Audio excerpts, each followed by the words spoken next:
सकता है। और हम लोगों ने ये भी रिक्वायरमेंट डाली थी कि हमें सरकारी जॉब दी जाए, लेकिन हम लोगों के लिए जो सर्वाइव करते आ रहे हैं, हम लोगों के ऊपर उन्होंने कोई भी कार्रवाई नहीं की है।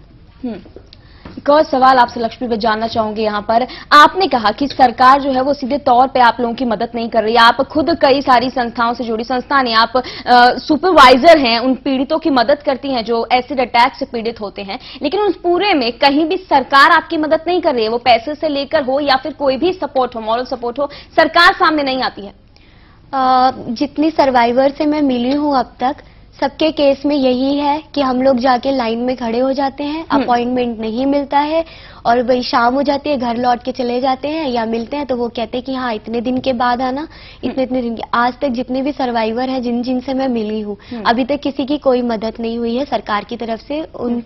उन्होंने किया हो, कुछ भी ऐसा किया हो, अभी तक कोई भी मदद नहीं मिली है। और कल भी उन्होंने जो ऑर्डर पास किया है, अभी वो ऑर्डर कितने दिन के बाद दुकान, मतलब जहां जहां रजिस्ट्रेशन के लिए बोला गया है, जो ऑर्डर पास किया गया है, वो भी पता नहीं सरकार इसमें कितने दिन तक ढील छोड़ेगी।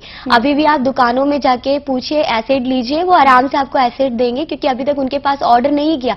दुकान वाले यही बोलेंगे हमारे पास कोई ऑर्डर आया ही नहीं है, तो हम क्या कर सकते हैं। लक्ष्मी, आपने एक बात बोली कि ऑर्डर नहीं आया, और अभी भी ये जो रूल यहाँ सरकार ने लागू किए हैं, नई जारी की है, कुछ लिस्ट जारी की है, वहां पर लागू नहीं होंगे। तो क्या आपको लगता है कि जिस तरीके से सुप्रीम कोर्ट का ये ऑर्डर आया है कि अब तेजाब जो है पूरी जांच के बाद ही बिकेगा, या फिर हर किसी को तेजाब नहीं दिया जाएगा, ये इन सब चीजों पर प्रबंधन लगाएगा, रोक लगाएगा इस तरह के अटैक्स पर?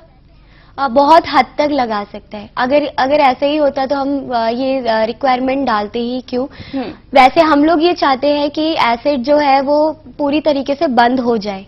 जो फैक्ट्रीज वगैरह में जहाँ पे है, वहाँ पे इस चीज के लिए ठीक है, वो फैक्ट्री तक ही है, वहाँ पे ये सारी चेकिंग वगैरह जो स्कूल कॉलेजेस लैब के लिए बोला गया है कि बच्चे जब बाहर से स्टूडेंट जब बाहर निकलेंगे, उसके बाद जो उनकी चेकिंग होगी कि वो एसिड कहीं बाहर तो लेके नहीं जा रहे, यहाँ तक सीमित हो। लेकिन ये जो दुकान में कितने सारे ब्रांड आते हैं, इतने सारे एडवर्टाइजमेंट दिखाते हैं कि जो 35-40 अराउंड के रेट में जो चीजें आती हैं, अगर घर में एसिड, जो गली गली में जाके एसिड को सेल करते हैं, ठीक है, क्योंकि घर में एसिड अगर रहता है, छोटे बच्चे होते हैं, उनका भी बहुत नुकसान होता है। सिर्फ आप 20-30 रुपए के लिए पूरी जिंदगी लाखों का नुकसान करेंगे।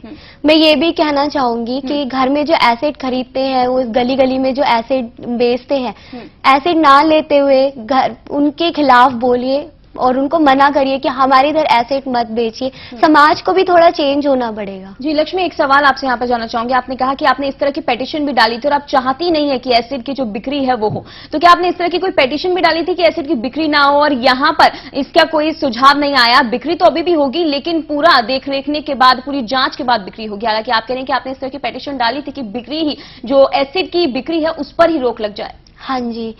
और अभी वो कहते हैं कि जो उसके बाद हम लोगों ने रेगुलेट करने की उन्होंने बात कही है, तो अभी हमें ये पहला स्टेप हम चढ़े हैं, लेकिन अभी हमें ये देखना है कि कितने हद तक सरकार इस चीज में काम करती है। लक्ष्मी, एक सवाल आपसे जानना चाहूंगी। देश से लेकर राज्य तक हर कोई इस लड़ाई जो आपने ये पहल की है, हर कोई आपके साथ है। अब राज्यों में भी असर दिखने लगा और छत्तीसगढ़ पहला राज्य बन गया है जिसने एसिड की बिक्री पर रोक लगा दी। क्या आपको लगता है कि जो कानून बना है, सुप्रीम कोर्ट ने एक कानून पास किया है, ये आपकी लड़ाई में आपकी मदद करेगा? हाँ, अच्छा है, काफी मदद कर सकता है। और काफी जगह एसिड बिकना बंद हो गया है, उनसे मैं बहुत खुश हूँ। और हमारे कानून, हमारा यहाँ पे भी अगर ये सारी चीजें हो जाए तो ये अटैक्स रुक सकता है, क्योंकि सिर्फ हम ही नहीं मरते, हमारे साथ हमारी फैमिली मरती है। बहुत सारी परेशानियां, पूरी जिंदगी की बात है ये।